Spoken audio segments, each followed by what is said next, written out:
right, first up, we've got a question from Matt who asked, how do you manage your fire at low temps without flare-ups?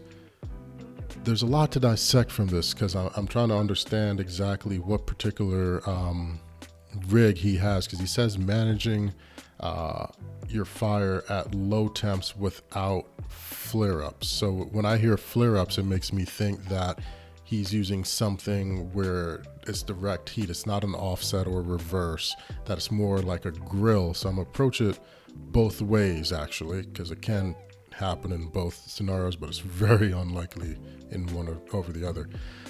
The way I manage airflow in a grill, something using direct heat, is roughly the same way I manage airflow on an offset in a way. It's about, temperature. It's about airflow.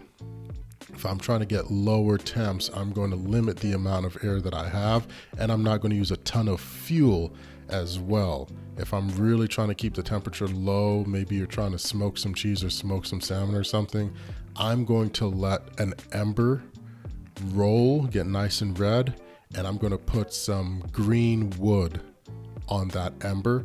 So I'm going to have my heat, but the moisture in that green wood is going to allow a heftier smoke without the heat rising too much. Now, what is green wood? I did a video that we just posted about seasoned wood, but nutshell of it is green wood is basically freshly chopped down wood or wood that has not yet been seasoned.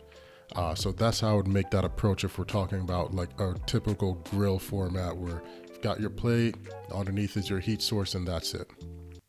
Now, if we're talking about an offset or a reverse flow and you're saying you're getting flare-ups, something has gone sideways really, really quickly just because of how they're designed. You technically shouldn't get a flare-up. And the ways you can get a flare-up would be if your deflector plate or your baffle inside of your rig adjacent to your firebox is covered in oil. That's why it's very important to keep your rigs clean them out after hefty cooks, get all that residue, all that fat, scrape it off, get a palette knife and make sure it's nice. If that's just sitting and is built up, and if you've let your fire get away from you and it's raging too much, the deflector plate can get so hot that if you open it, you create a reverse backdraft to where the heat is just sucked in so quickly and rages so hot that plate gets hot and can cause a fire.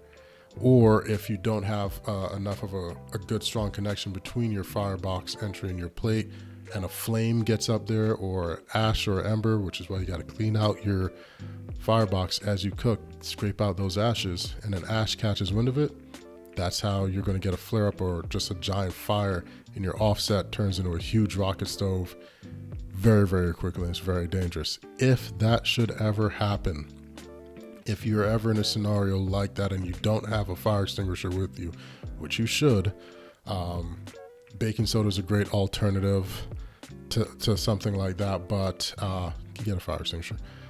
Shut down all the air. Fire needs air. Legitimately needs air.